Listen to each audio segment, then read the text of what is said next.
Today's Russia is a totalitarian state. The USSR, in its worst reincarnation, is back. Again. Again. At some areas, current day Russia is even worse than the Soviet Union were, old Soviet Union were. And many people today asking this question, how can Russia change? Is this possible? Well, it's been done before. In 1991, the USSR was also a very strong totalitarian state. And it fell apart like a card house. It fell apart in a few days. Today I'd like to tell you the story of the Soviet Union destruction falling apart and the birth of a new country, Russia, through the eyes of a teenager, 15-year-old teenager. And that teenager was me. Howdy, everyone. Welcome to Inside Russia. My name is Konstantin. Here, usual Russia is explained by the unusual Russian. That 15-year-old teenager grew up and has become a middle-aged man. And he's going to be talking to you today about those days and sharing his memories, my memories. Here at this channel, you will find truth, common sense, and logic. That is a rarity in Russia now. And you will also find some emotions. And today, I'm a human being. And today you will find more emotions than usual because I'm going to be talking about my memories. Lots of memories today. When I start remembering that August coup, the late August days of 1991, two pictures come into mind in my head.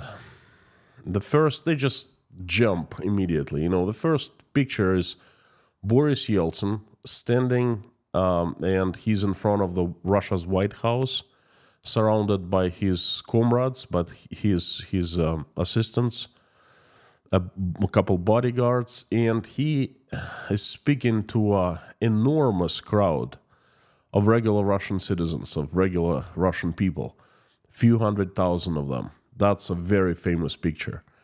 And the second picture is what I have on my thumbnail.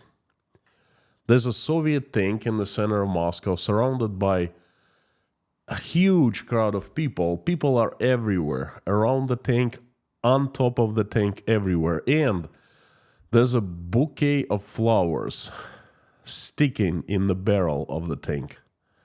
Not one single shot was fired. Although a few people died, but that revolution that happened in those August days of 1991 was mostly bloodless. Lately, I've been going back to those days in my memory more and more and more. Those days now seem to me very important.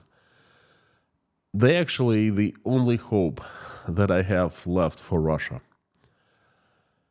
And for Russian people too. The Russians did it then, and it's a chance, they can do it again.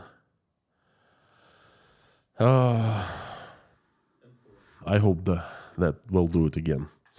So I'd like to tell you my personal story of going through the collapse of the USSR, those 3 days that changed my life and the lives of all Russians, once and forever. I'll start with August 19th. The coup was planned for some time, and the secret actions started being taken. Secret steps started being made on the 18th, the day before, but nothing on the public. Okay, the first things that appeared made available to all Russian Soviets were on early morning of August 19th. Imagine summertime in southern Russia. School vacation getting to the end, last days, another 10 days and we're back to school. August is a fantastic time in southern Russia. Still warm, still summer. I slept late on that day. No place to, no need to hurry anywhere. I slept until around 9 a.m. Vacation. And I was having breakfast. I woke up. I went to have breakfast. My parents had gone to work, both of them. I turned on the radio and my jaw literally dropped. Starting 6 a.m. that morning, the mass media, well, there wasn't much mass media available in the USSR, just the radio channels. We had those radios, there was an outlet. You'd stick a wire from your portable radio in your apartment to that outlet, and you would get 2 or 3 channels of state-controlled radio stations. And I don't even remember if I don't think we had FM radios back then, so. But the radio was always on. So I turned on the radio, and I heard that the announcer was repeating the message over and over and over. He was saying that due to the health inability of the president of Soviet Union, Mikhail Gorbachev, to perform his functions, he was sick or something. They were saying due to health reasons. The transfer of full power, according to the constitution of the Soviet Union, had gone to the vice president of the country, Gennady Yannayev, I guess second in command, member of Politburo of the Communist Party.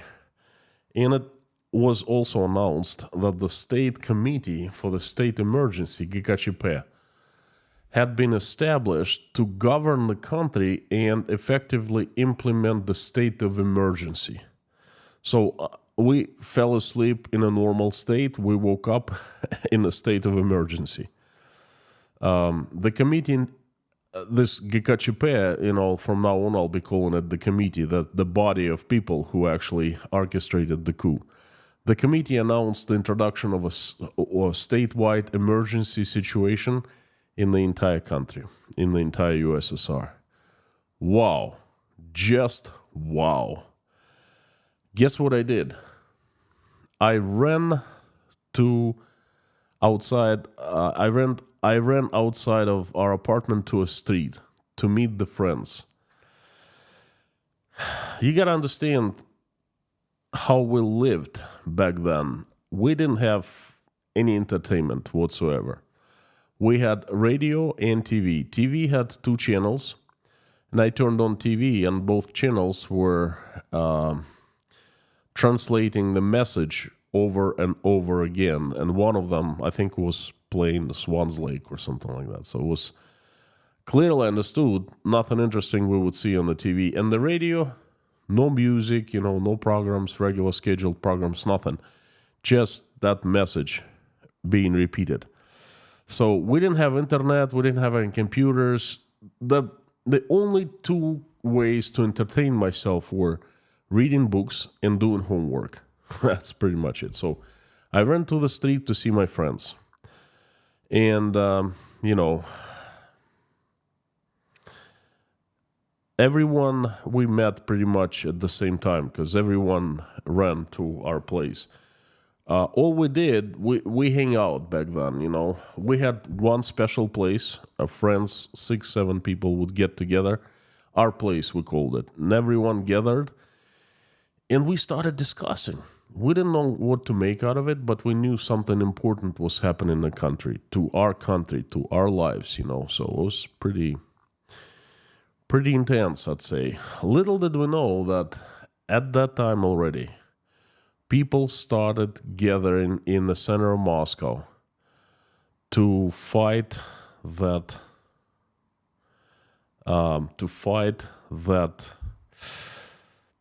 junta, that coup, that committee, to fight and defend.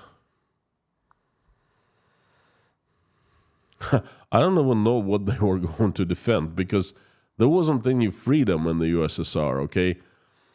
So they couldn't be defending freedom, but they were out to right the wrong, so to speak, because there was a feeling that something sinister was going on. But again, we didn't know much. The entire day we were sitting there and discussing and guessing what's going to happen next. None of us ever thought on that day, I clearly remember, the 19th of August, as of people who could actually stand up and do something and change something. No, we weren't that then. Okay, so not much information was coming in.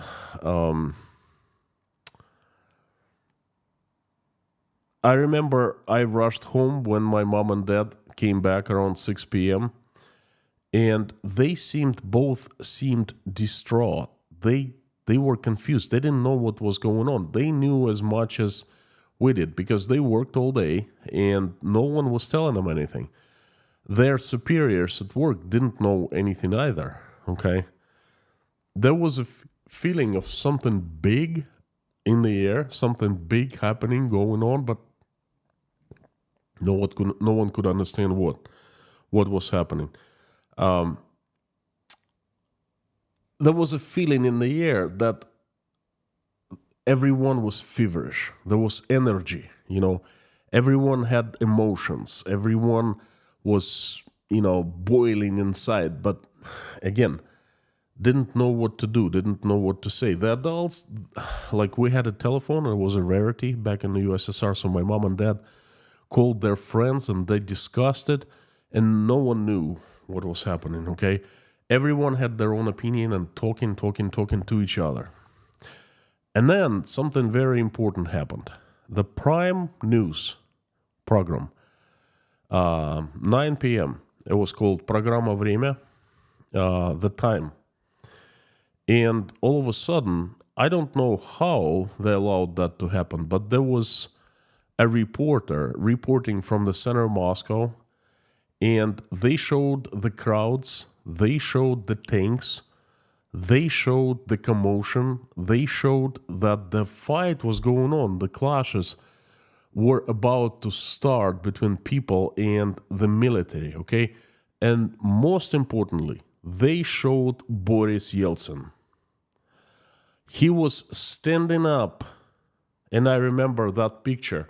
The camera was down below, and he was on a stage somewhere, and he seemed huge. He seemed like a giant in front of the White House, okay? And he was standing up tall and proud, and he was speaking up against the coup, saying the coup was absolutely illegal, the responsible will pay the price, and the people should stand up and say the people's word, and I remember his energy, his determination was really, it was catching on us, that was, I think, the turning point, because the entire country was watching that. And the reporter, I remember his name, he's Sergei Medvedev, okay? I don't remember how he looked like, but I remember him reporting, and I remember his name.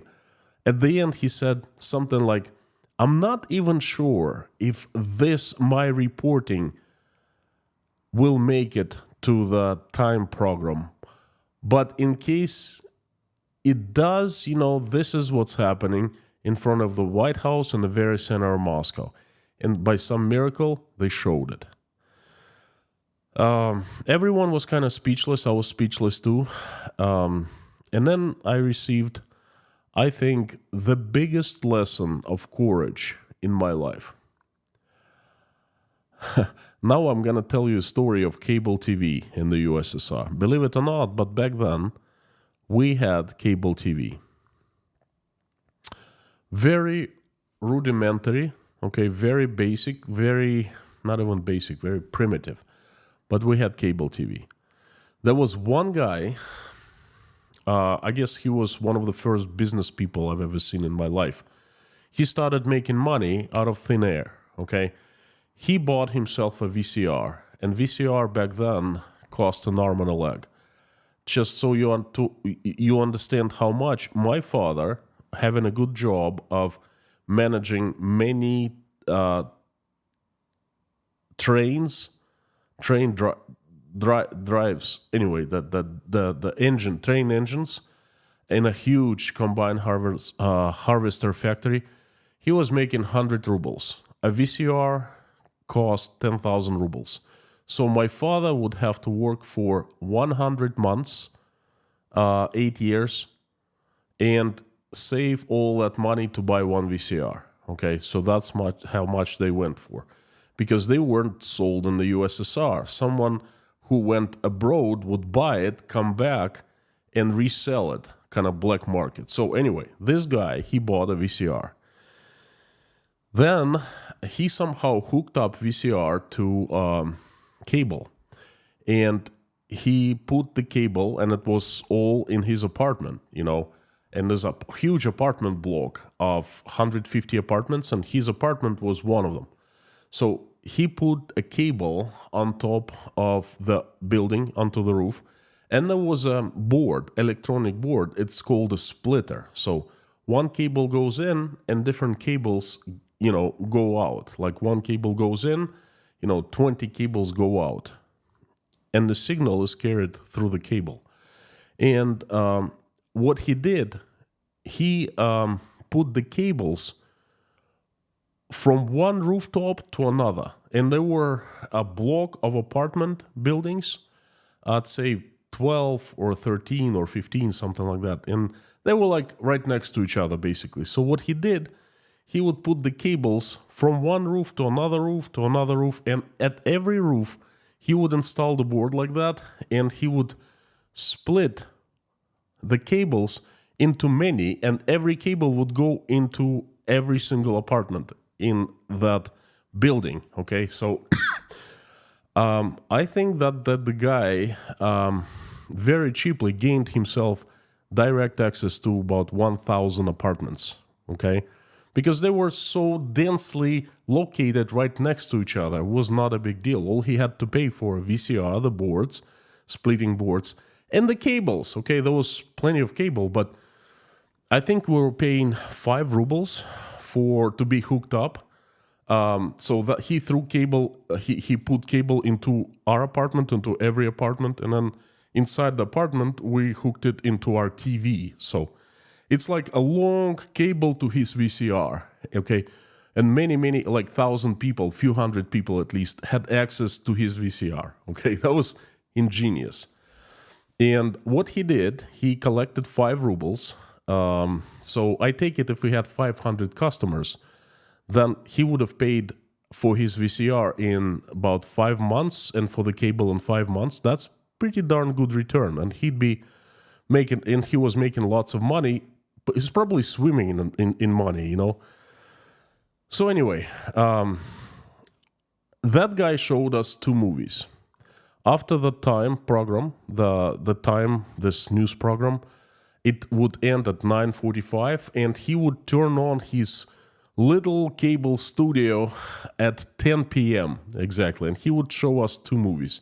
First movie was usually adventure, action, and the second movie would be like erotic movie or something like that, 18 plus, R rated. There you go. And I remember we didn't know, there was no program. I think he just would go out and rent movies, and he didn't know what movie he would show people until he, rented and started showing. So he showed us movies with Arnold Schwarzenegger, Sylvester Stallone, movies like Indiana Jones, and it was like the window into this incredible world, because none of us had VCRs. We couldn't watch American movies. And that was it, 5 rubles per month, okay? And the guy would somehow go live, and that was the first streaming service I ever experienced. I understand that he was not really going live, but he must have had a VCR and he would record himself, and he would simply play this cassette, this recording, okay? And we would hear and see everything that he recorded. The guy never showed his face, always just voice, okay? So you understand, the story is for you to understand what was going on. So we had a private cable company. It was not very legal as far, obviously, but not just us. The cable companies were all over the city. All a person needed to do was to connect so many apartment blocks with cables, okay, and hook them up to a VCR. So anyway, we're speechless because we're seeing that there are people, lots of regular people, Muscovites inside Moscow, in the center of Moscow, opposing this committee, opposing KGB, opposing army, and there are tanks ready to fight and shoot people, and there's Yeltsin. And all of a sudden, this guy at 10 p.m., now this is the lesson. He had never shown his face before. It was just his voice. But that time, on 19th of August, he actually showed his face. He was sitting just like me. And obviously, the quality of the recording was 1991. It was like a home video type of thing. But we could see his face. We could see he was sitting somewhere in a small, tiny room. And he was looking straight to the camera. And he was telling us, he said, "Look, my dear fellow Russians, an unthinkable happened.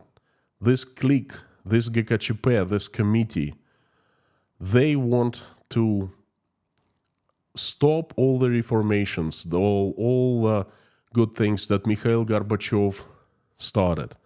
Glasnost, perestroika. They want to stop it. They want to throw us back into the old SSR, USSR that we all hate. We didn't have freedoms back then, and now we can watch American movies. We can, form companies. We can speak freely due to glasnost, and we don't want to go back." He said, "I urge everyone to stand up, get outside, and make himself or herself heard. I urge to not just sit in your apartments, not just watch how they take your country from under your nose, but actually stand up, get out, and do something.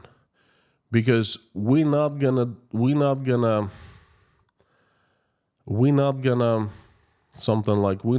let it happen. We're not gonna have our country be thrown back a decade to total lack of freedom and so forth."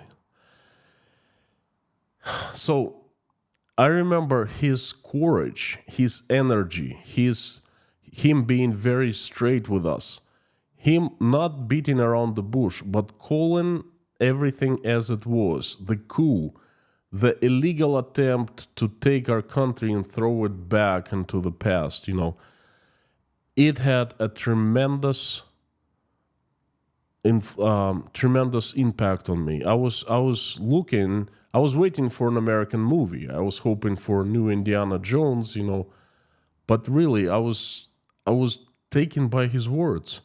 My parents were going through the same thing. They were just sitting there in awe.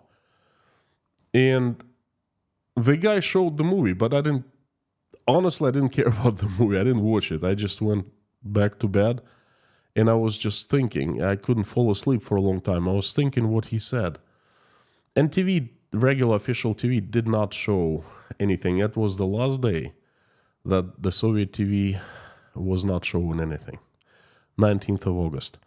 Came the 20th of August. In the morning, the country exploded. Everyone under influence from the Times news, from the previous day, the Prime News program. Everyone saw Yeltsin, everyone saw the crowds, everyone saw the tanks. And we were, oh my gosh, 15 and a half years old. I was ready to go and, rip my shirt and, jump in front of the tanks. That's how I felt. I ran to my friends. My parents went to work again. I ran to my friends, and everyone was feeling like myself. We all heard the guy because we all lived, we went to the same class. It means that we lived in apartments next door. We were neighbors, and we all hooked up to that cable TV guy. I wish I could talk to him now because I don't even know who he was, where he was. My dad was taking care of the payments, and that's pretty much it. Okay, it was just insane. I wish I could talk to him now. Anyway,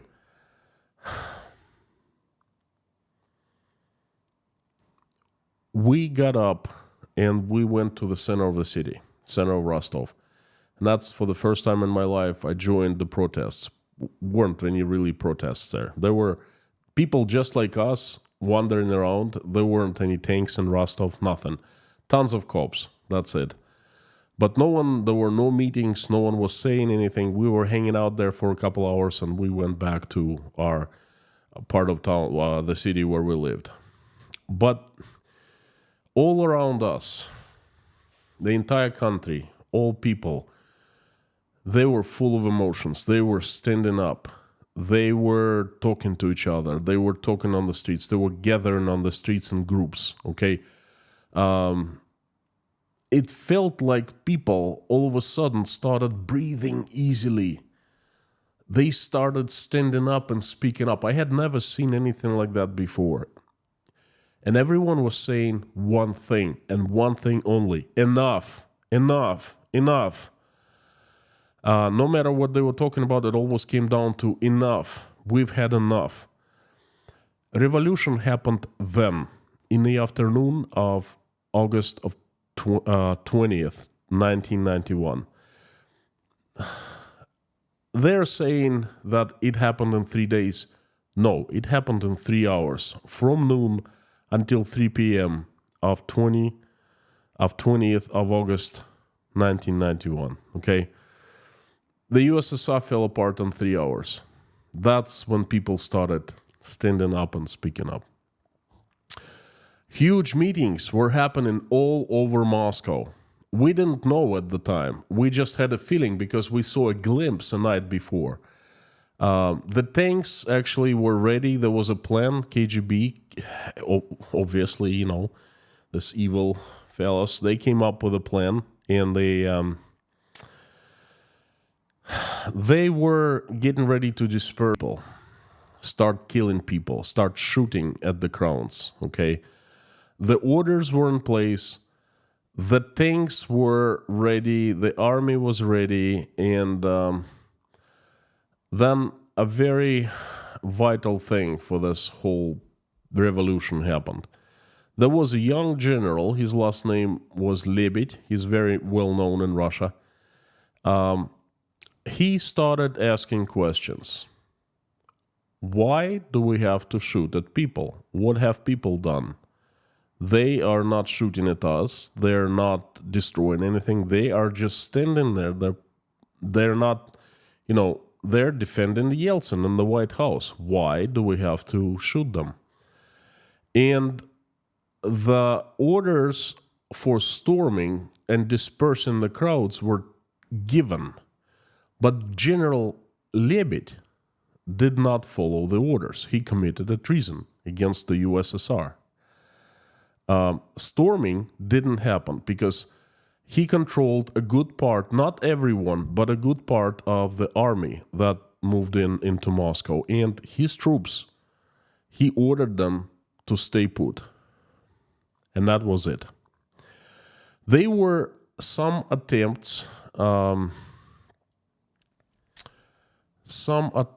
to move to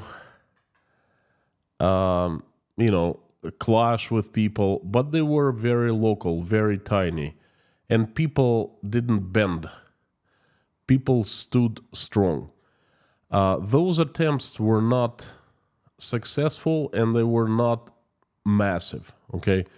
A few army commanders tried to disperse people, but the main force was under command of General Lebed.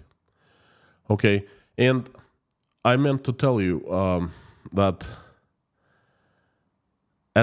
on August 20th at 3 p.m., another vital event happened. There was another prime news.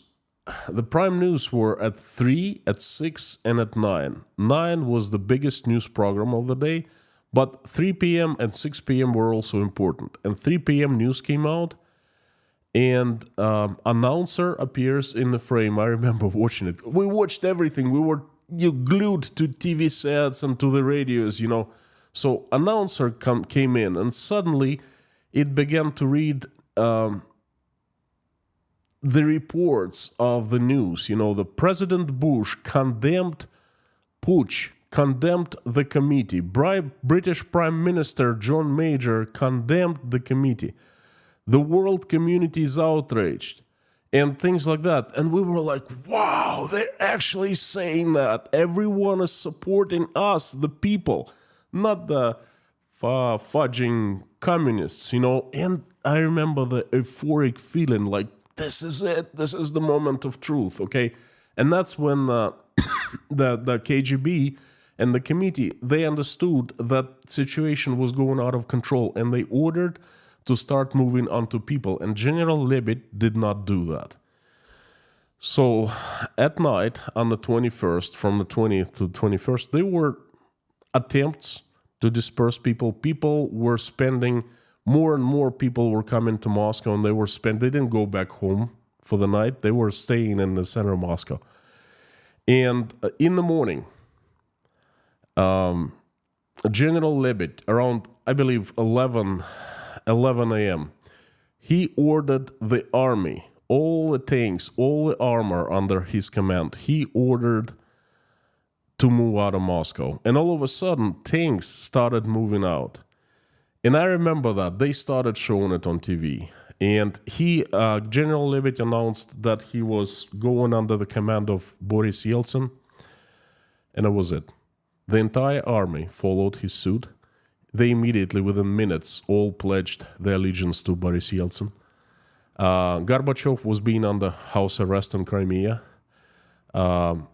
This committee started falling apart. They, all the cops, they had disappeared, obviously, of course. Cops always disappear if something happens in Soviet Union or in Russia. So, and all of a sudden, they reappeared, and they also pledged their allegiance to Yeltsin. And basically, he found himself being the leader of a new country, the president. Because before, he was the president of the Republic of Russia, and was just one of the 16 republics. And then, all of a sudden, the news started coming from different republics. Uzbekistan claimed independence. Ukraine claimed independence. Kazakhstan and Soviet Union started falling apart on the 21st, like a card house. And we were just looking at it, and that's it. Russia, the new country. Russia is born. And then Yeltsin started signing all kinds of papers saying these GKChP, this committee, they're illegal. They committed the act of treason against Russian people. What else? That was basically the volcano started erupting on the 21st. There was a feeling of intoxication, euphoria. We won. The Soviet, everyone started cursing the Communist Party, okay? Everyone was started, like, in bad words and bad language, started cursing them, okay? Everyone, was on the street with flags. No, there weren't any flags. There was just a new flag introduced of Russia. I don't remember, but people had something in their hands. We were celebrating. I don't know, as if I had not seen anything like that before. The TV was... They started showing live reports coming from different cities of Russia. Big cities. From Rostov, there was a live report because people were celebrating Moscow. And Yeltsin was the winner. And I think all the ambassadors of different countries were coming to him, and there was like the eruption of the volcano, okay? The next day, all members of the committee were arrested. One guy committed suicide. He threw himself out of the window, high floor. I don't think he actually committed suicide. I think he knew too much, and they took care of him now. But back then, we believed he committed suicide. And I think one guy will hang himself. It was actually an incredible time. Gorbachev came back, and he was out of power. It was clear that he was not the top dog. Yeltsin was. Yeltsin was accepted as the strong leader who won, who fought, who was not afraid, who didn't run away.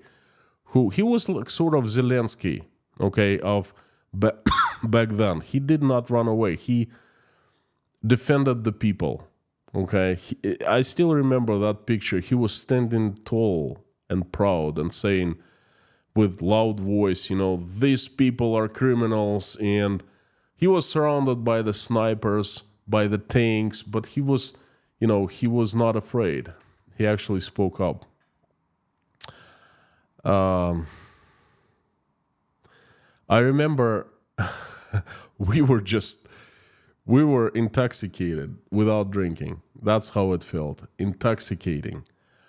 I remember that immediately they launched the second news program. It was called Vesti, and it was a real simple time. People would come up on air and saying, "Hey, you know what?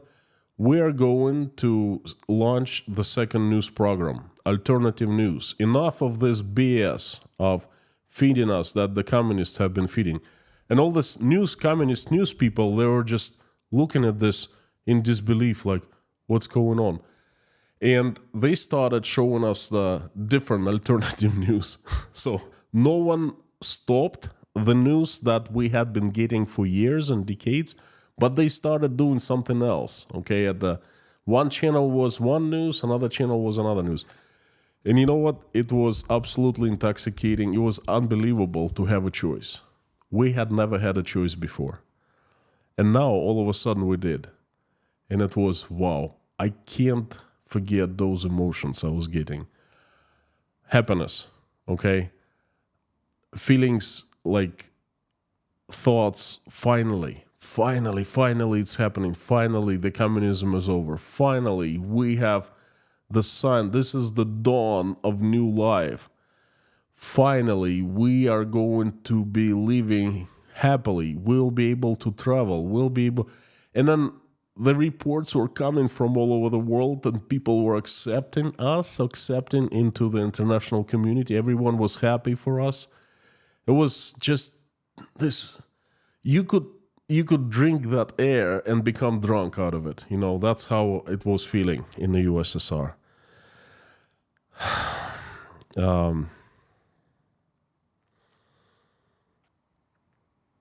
I still remember that guy. I still remember that cable program. Cable news, so to speak. The first, I don't know how you call this. I don't even know. This amateur video studio, okay? Now I would find the guy. I would follow the cables, Well, my dad he actually went there. He saw the guy and he paid him money every month. I would actually go and shake his hand now. His example of courage, when it was not clear of what was happening, when there were tanks all over, when there were snipers, when they were, strong men sitting in the Kremlin saying, we're gonna go to the old ways, and they were backed up by the army. At that time, no one had a clue how that thing was going to go. That one guy, small guy, okay, was not afraid to stand up and tell us his opinion and actually urge us to stand up and to be heard, to be loud, to be visible, to have opinion and voice. It's been over 30 years, 32 years. And I still remember as if it was yesterday, you know. Unfortunately, Russians did not follow his advice, his urge, his command, you know. A lot of people did then. And a couple years later, when another coup was happening in 1993. But since then, they've forgotten everything. My friends who I discussed things in Russia, who were decent human beings, you know, who all had families, parents, and now they have families of their own. Those fellas that I was growing up with, they were good at heart. Now they somehow support the war, many of them. I keep in touch. Well, I don't anymore, but I used to keep in touch. I know their opinion. They don't follow the advice of that guy. They've forgotten about that broadcast. Amateur broadcast, whatever you call it. You know, they betrayed that guy. They betrayed themselves. That's what I think, at least.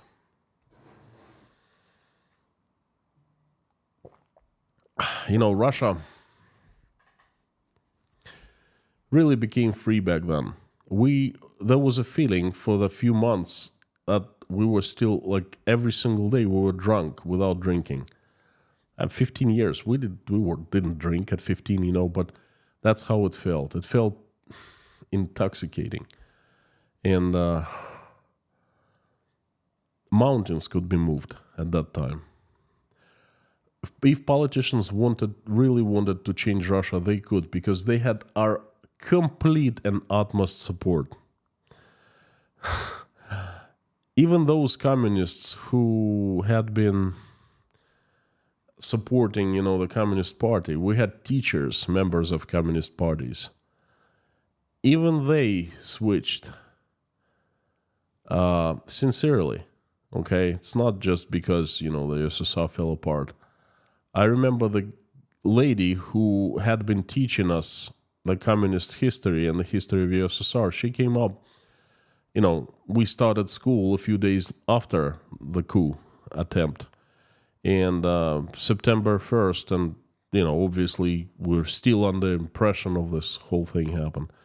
And teacher, she came up and she said, listen, kids, I taught you this and this. I just wanted to know that I was sincere. I believed in what I was teaching you. I understand that I was wrong in many things. And, you know, this is what it is. I did not lie to you. I believed in what I was saying. And you know what? We forgave her. We said, no problem. You know, we know you. You're a good, decent lady. You know, you're a good human being. Let's just move forward. Just like that. And there were many cases like that. Well, unfortunately, so what followed in the following months, very strange, not strange, but very new feeling we had. That was a feeling that life would get better and better, year after year, day after day, that this is it. Finally, we have light in front of us at the end of the tunnel. Finally, we have hope. Finally, we know what to do. We just need to get there. Finally, we are free. We are free to do anything what we want to do, anything to say, anything we want to say. It was incredible, simply incredible. Yes, tough times followed. Economically, it was incredibly tough because everything fell apart. I think those from the Eastern Bloc countries, former Eastern Bloc, you understand what I'm talking about. That things that we went through was incredibly bad. But you know what? It didn't matter because we had hope. We knew that in the future, everything's going to be fine. Everything's going to be all right. And this is how we lived day by day. Right now, on the contrary, the feeling is absolutely different. The feeling is very opposite, okay? I have a feeling that everything is fudged, and I didn't mean fudged, you know. I have a feeling that people had a shot at happiness, at changing their lives to the better, but they, pardon my language, pissed it all off.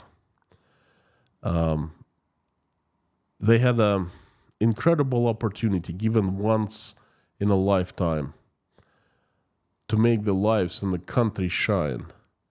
And instead, at first they were trying, and then they forgotten, and they let the crooks run their lives. It's like someone put a spell onto Russian people, and they fell asleep. And they're living. They're, going to work. They're living day by day.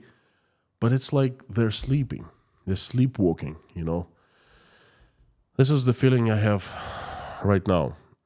Well, I'm telling you about how it was back then, not about now. So back then was good. It was absolutely great. I now understand that was one of the biggest events of my life, and I was happy. I was lucky to witness it. I was lucky to live through it. I was lucky to be along with hundreds of millions of Russian people and people like that guy in his own cable studio, Very lucky. Well, at least I have those memories. Folks, I think this is it. I have nothing else to say, but I am ready to answer your questions if you have any. Thank you so much for coming. Let me turn on the live stream chat on.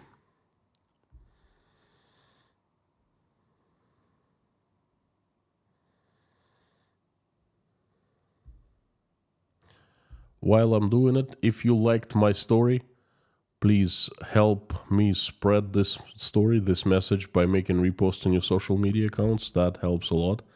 Feeds the algorithm, so to speak. And if you'd like to buy me a coffee or a tea, I wouldn't mind. Not necessary, but it would be appreciated. Thank you so very much. The live stream chat is on. And just about now it should explode with people. It's my most favorite part.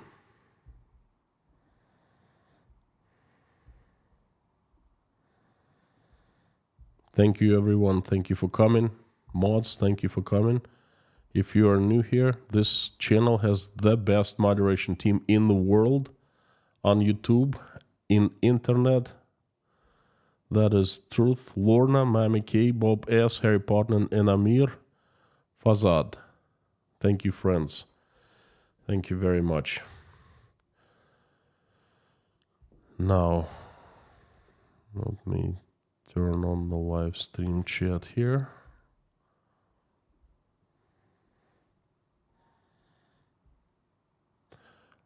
I am asking you to give me two kinds of feedback. First, let me know if you liked my story. And second, if you have any questions, fire up, send them to me. But make sure that you put them all in caps and put inside Russia after @ That way I see your questions much easier. They're highlighted in orange. Thank you so much. Так.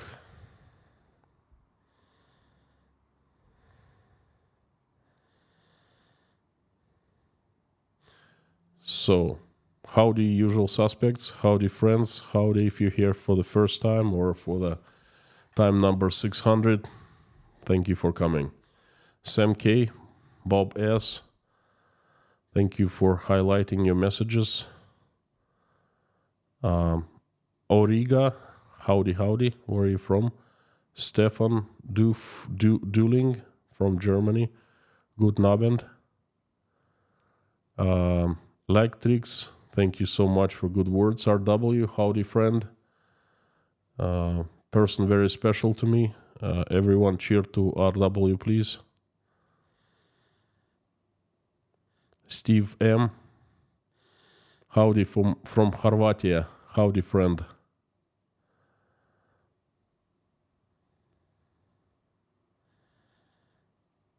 Кошкин дом, Dave Strains, Mr. Kaliski, and KG1, Keith, Pamela J, Jeffrey S, Mr. Humor of Inside Russia. Mr. Humor, yeah, but don't take his dating advice. I will not teach you the swear words. No. This is. I'm afraid that Lorna and Mommy, they're not gonna like it. They'll ban me.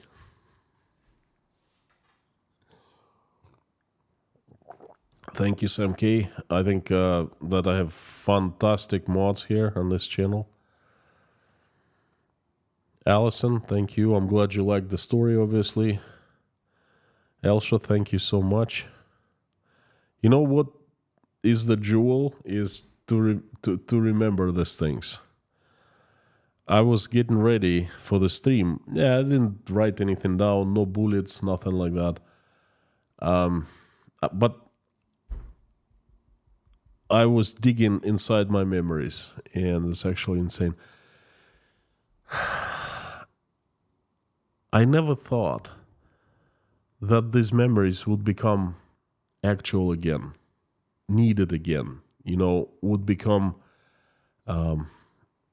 what's this English words? Oh, I have hard times speaking. Now, I feel what we went through back then is important because it teaches us about what we are going through right now. And then even a couple years ago, I thought that those memories were just memories. That's it. I wasn't even thinking about those times anymore, but now I do all the time.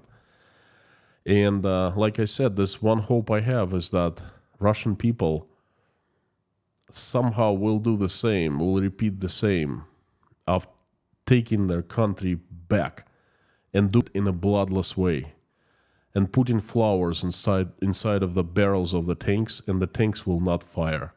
This is what I'm hoping for. This is the last hope I have. Thank you. 2 minutes to midnight, another great stream. Thank you so much. You open a window into a moment in history. Thank you. RW has gifted sponsorship to 5 people again. You've done too much already. Thank you so much, friend.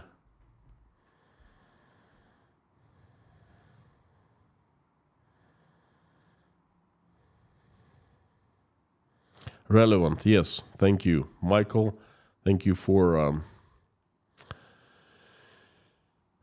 informing. Yes, those memories would become relevant again. I never thought they would become relevant again, but they have become. And this is a shame.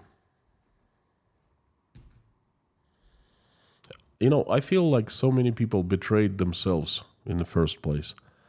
Because they were the ones who were standing up back in 91. They are the ones who were opposing the communists. No one liked the communists back then. And now they want the USSR back. They want, they have allowed their country to be taken by another Politburo, another general secretary. They're crazy.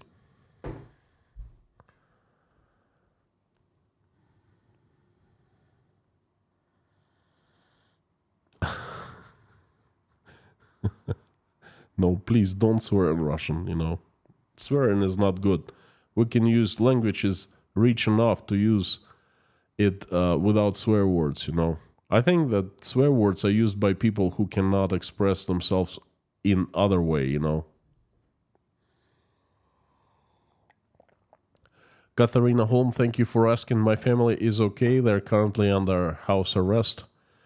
Jake, Sky, Bonnie, everything is well. They are in Biddeford, Maine, in southern Maine. Sky's office is in Lewiston, and right next to the place where shooting happened. She went there on Friday. I was talking to her as she was driving there in her car, But everyone's okay. So far, so good. RW, when do you think Putin will get around to putting up a statue of Yeltsin to commemorate August 20th? That's not going to happen. Thanks for adding a personal note to the event. The world watched in awe. you know, I imagine how you guys and girls were watching that. You know, you woke up and well, it must have been, so it's 6 a.m. Everything started August 19th at 6 a.m. I was still sleeping back then. So 6 a.m. is a previous night, so it must have been evening for you. So you just kicking back after your work day, and all of a sudden, boom, boom, boom, boom, news reports like coup happening in Russia, and you're like, what? And I think your jaws also dropped, you know. But thank you, RW. Thank you again. Nation Demon, thank you for sponsoring 5 people. Appreciation from myself and from 5 people, new members of the channel. I'm going to be doing a live stream for the members and patrons. So the new members, please join us on Saturday for a private live stream, more personal, slower paced, you know, more fun. Usually no political discussions, just live. Carlson Larrymore, thank you so much. Great job on past history. Amazing today how older generation interviews show. They wish USSR was back, saying at least we had stability. What stability? Stability to sit in crap up to here? You know, what stability? Just dumbfounded me. Makes 2 of us. Why they say that? That makes 2 of us. USSR was terrible. Okay, terrible.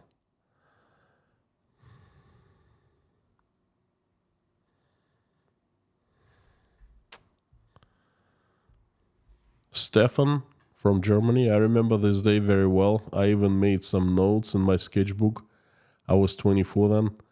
I now have 30 plus of those books, memories at my fingertips, not fingerprints. Fingertips, sorry.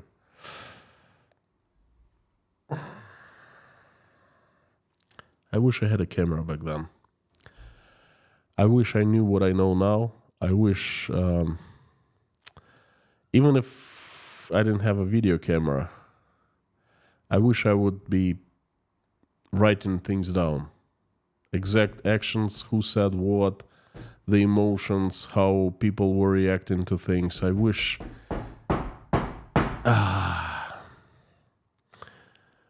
Well, it's in my memory, but it's not the same, if you know what I mean. I wish I had this. I wish I had this back then. Oh my gosh. Thank you, Stefan. Well, you are much wiser than I am, because you are making sketches, you know, writing them down, notes and sketches. Stefan, thank you so much. Fantastic to see you. Of course, I liked your story in the way you told that to us. Thank you. Thank you.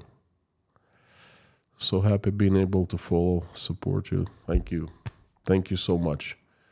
It's a blessing to have you supporting and sending not just money, which is needed, obviously, but such good words, and it's heartwarming. Thank you so much. Thank you.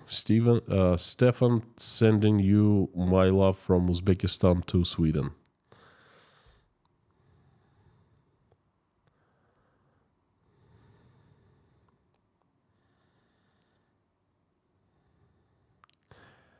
Mark Bramlett, big football rival this Saturday afternoon.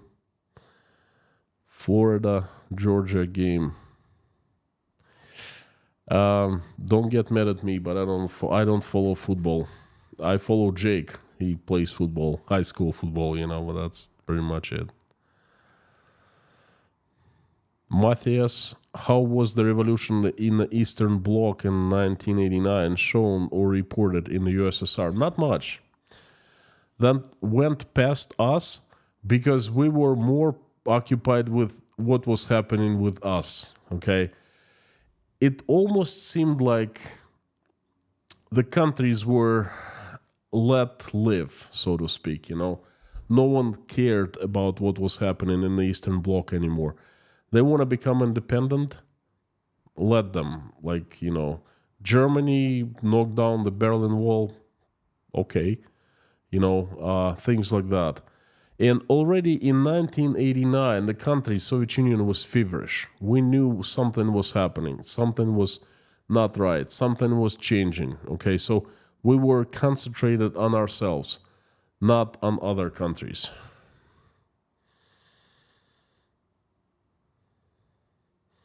Dave Strains, howdy and thank you.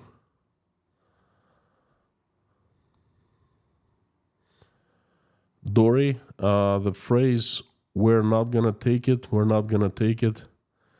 We are not gonna take... I remember that song. Not take it anymore. I remember, yes. It sounded a lot back then. What's the name? It's like a metal group, heavy metal group. I forgot who was singing it. We ain't gonna take it. We ain't gonna take it. We ain't gonna take it anymore. It's good stuff. We were singing it too. Mr. Westlander, thank you so much. So, excuse me.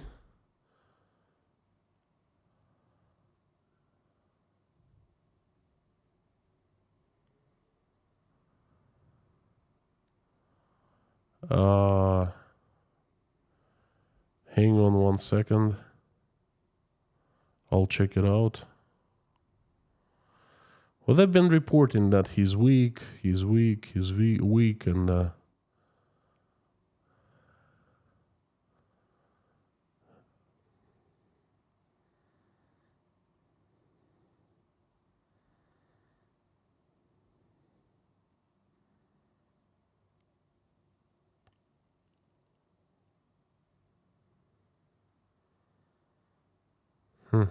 interesting.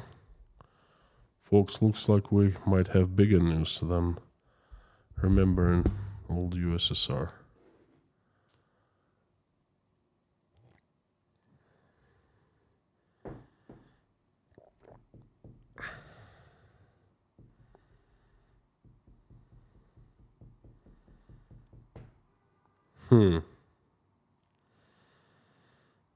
Well, I tell you what I'm gonna do.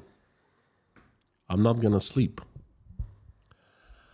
Because if it's true,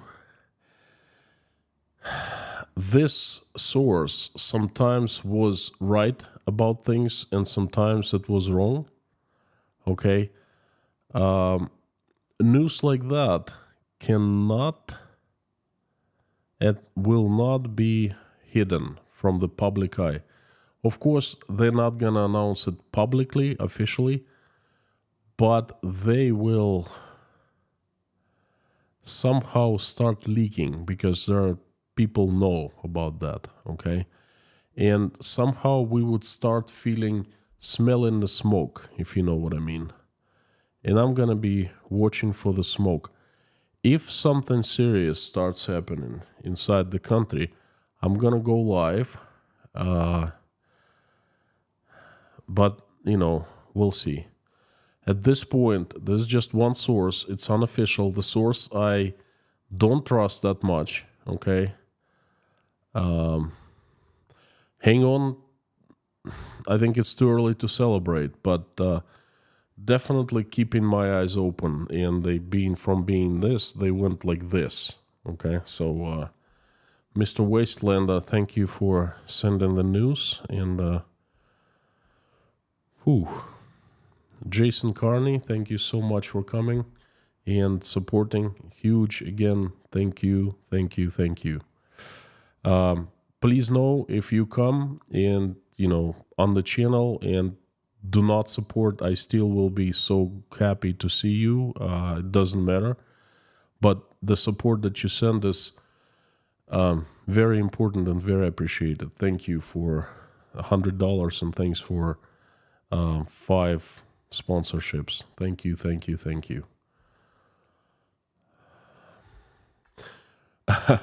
Folks, I'm a little thrown off by this news, but I'll concentrate. How did people in the other countries of the USSR react to the sudden change?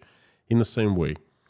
in the same way. They started claiming independence, and everyone was happy. Because the USSR was fake. It was a fake country. And the countries, the republics, the really independent countries, they were brought into the USSR by force. And they were kept in the USSR by force. And once the force was let go, the very first second, they announced their sovereignty. They announced leaving. Okay? Just like that. So everyone was happy. And we were happy for them.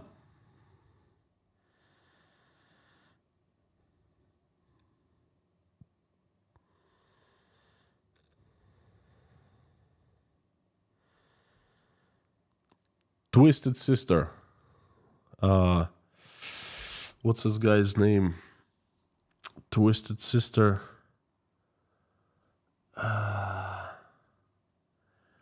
I knew the lead singer's name. I forgot. But yeah, I remember that well. Uzbekistan post office does not send out well, and it doesn't receive well. So,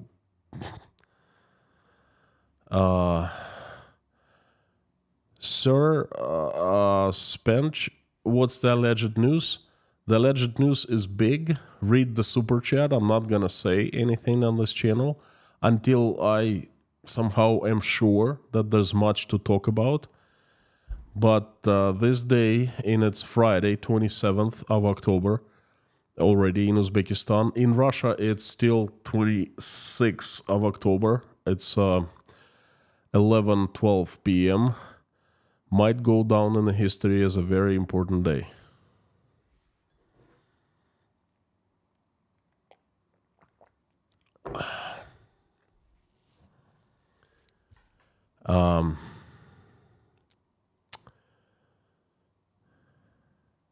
This is what I'm thinking, right? Every attempt for a person other than the president of Russia to act as if he was president of Russia, to imposter the president of Russia, is a crime. Okay? That's what I'm thinking so far.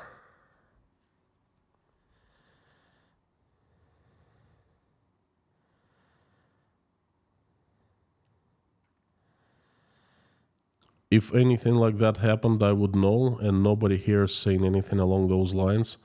Guy L, please keep us informed. If you hear something, please keep me informed via email. I would really appreciate that.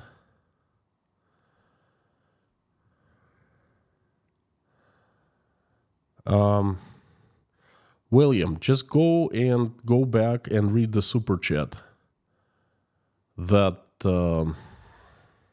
Carlson Larrymore sent me a few minutes ago. Angela McNaugh, same thing. Kremlin denied it. Well, of course Kremlin denies everything, you know. And it's not like we trust Kremlin a lot.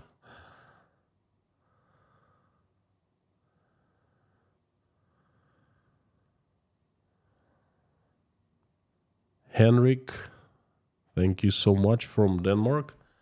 Thank you. I apologize to all Danes out there. A couple days ago, I said that Carlsberg was a Dutch company. Of course, it's Danish. I always mistake, it's Dutch and Danish. It's difficult for me to nail it as Russian, okay? Because there's not much of a difference in Russian language.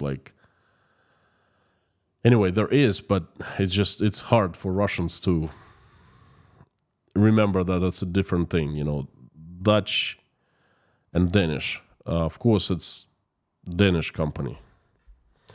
There's a saying, something rotten in the kingdom of Dutch, I used to say, but it's really in the kingdom of Denmark. Okay, so I learned that much. Then, have you heard about the mass shooting in Maine? Yes, I have. First thing I did was I called my daughter, who's in Maine, and, to make sure that they're okay. Baker Stock, howdy.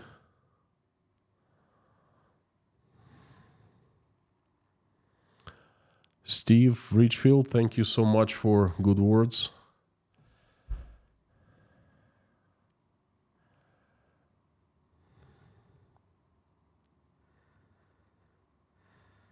Andreas, a mood of optimism by this time and now. If you're talking about 1991, listen to my stream. I talked exactly about that. There was a huge mood of optimism, hope, light ahead, and now there's freaking darkness ahead. Perhaps not so dark now, but at least it was before I was starting the stream.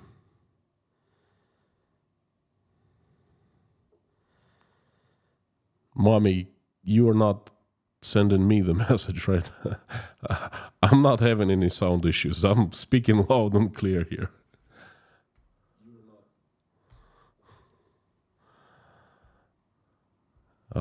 Jason, again, thank you for your support and thanks for gifting sponsorship to so many people. Ken BF65, howdy and thank you. I still remember that Gorbachev was treated unworthily by Yeltsin. Was that general opinion?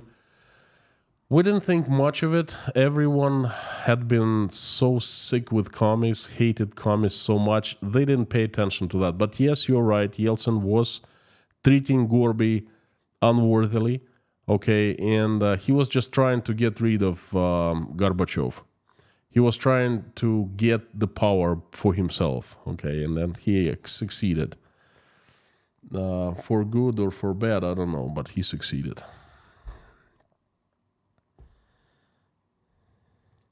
The architect of the changes, of course, was Gorbachev. With his perestroika and glasnost, he was the one. Folks, I'm having sound here, loud and clear, on my YouTube feed. I have 3 computers now, 1 small and 2 regular ones, and sound is feeding okay. Just listen to this. YouTube feed. I have 3 computers now. We now return you to 1991.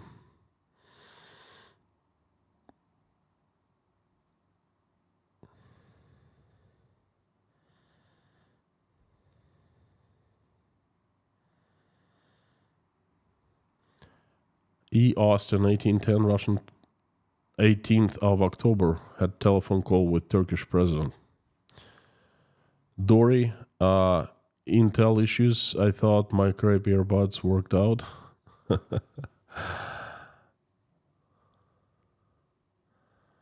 Okay, time's up. Okay. Folks, thank you so much for coming. Thank you for listening to my personal story. It kind of brought old memories and emotions inside of me, That was quite a time. The history was happening, was in the making right in front of us. Anyway, I invite everyone to finish the stream, to join me in prayer as usual. Let's pray for people, for countries, for peace, and for some specific people who want to include them in our prayers. Thank you so much, folks. Let's do it.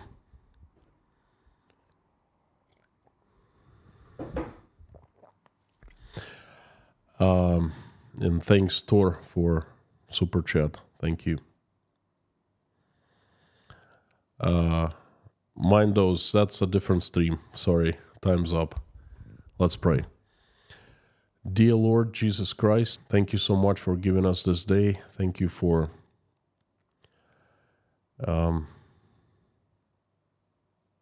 putting food on our tables, giving roofs over our heads, and surrounding us with people who we love and who love us.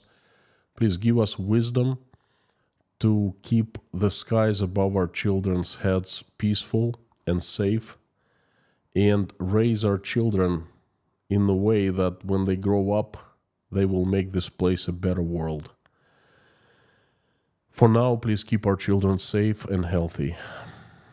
Dear Lord, please help Ukraine stop the bloodshed in the country. The country has had so bad and so much of tragedies and pain and darkness. Please help fix it. Stop the bloodshed. Reach out and touch the hearts and souls of people responsible and capable of making this decision. Wake them up so they will get terrified of what they have done and they will make the decision to stop the bloodshed. Please help Angel, as every single Ukrainian who has been affected by this terrible tragedy. Answer their prayers and have their wishes come true. Make their wishes come true. Please help my country, Russia, assemble the army of your strongest angels with sharpest swords led by Saint Michael in the shining armor, and send them, unleash their power on this earth. Send them like heavenly avalanche to get rid of all the demons who have hijacked my country. Please have good people and angels run Russia. Make it peaceful, loving, loved, respecting, and respectful. Dear Lord, please help all the Ukrainians who are suffering from the Russian attacks right now. Please, all the people in Maine who are victims of the mass shooting, families of the victims, or, everyone affected, please help them. Help those who are traveling, send them safe travels. Help those who are seeking for asylum, running away from evil. Please help single mothers who are raising their children and struggling, trying to make ends meet. Please help all the sick, the addicted, the hungry, the homeless, the jobless, the depressed, the betrayed, the ones who are losing their faith, the ones who are not feeling well about themselves. Please surround them with your love and warmth and have them feel your love, have them feel your care, so they know that they are not alone in this world and they have your support. Have them feel it, regardless whether they're believers or not, doesn't matter. So they feel your warmth and support and they feel better about their life. They will have a chance of living, of making their lives better. Dear Lord, thank you for allowing us to come into this community and pray together. Thank you for everyone who's praying along with me.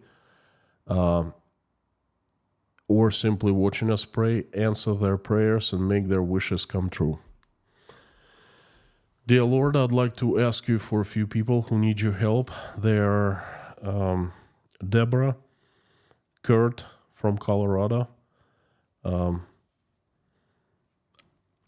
Natasha's family, Kyle E's wife, Joseph Johnson, Rhonda McGillis, who is struggling fighting cancer, Hi G. Homestead, CB, Ann Larson's daughter, Hannah, Morgan L., help to recover from the motorcycle accident, Terry Carter's former in-laws, let Louise' last chapter on earth be filled with joy, T-Fall,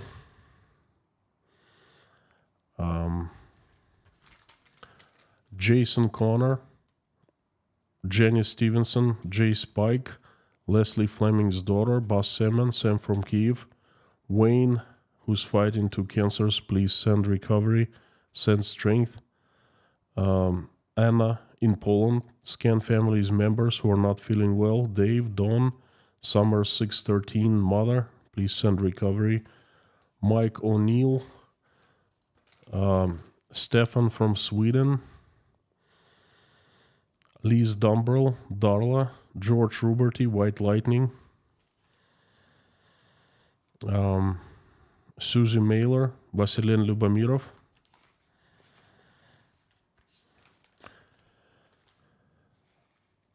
the Highwayman, David Porter, his family, and everyone from Chernovtsi, Ukraine, Susan Marshall, Joe and Lee McMahon, Meta Spencer, Pamela J, Karin Vasseur, Yelena, Natasha, Jake, Michael, Oля, Dasha, Sky, Bonnie, Svetlana, Michael, Angelic at Life, Randolph, Mr. Dean Spooner, his church called Our Savior Lutheran Church, Grace Philosophy, Liz, Karen, and Lori Miles' husband. Dear Lord, please help all the children who have been affected by the tragedies all over the world, who are suffering. Please send them strength and send them recovery, send them angels, every single one. I would like to specifically ask for a little girl named Sarah, who is recovering, but she needs strength. Please help her recover. Send her home, please, and help her parents who are praying for her 24/7. Please answer their prayers and send them strength as well. Thank you so much, dear Lord Jesus Christ. Amen. Thank you so much, friends, for coming. Fantastic to see you. I hope you liked my story. Stay in touch, stay tuned. Might be a very big day for Russia. I don't know, but there's a possibility. Like I said, I still believe that Vladimir Putin is going to be out of the office one way or another by the end of the year. We will see that. So thank you. And before I sign off, I would like to ask you to say along with me the usual, Carthago delenda est.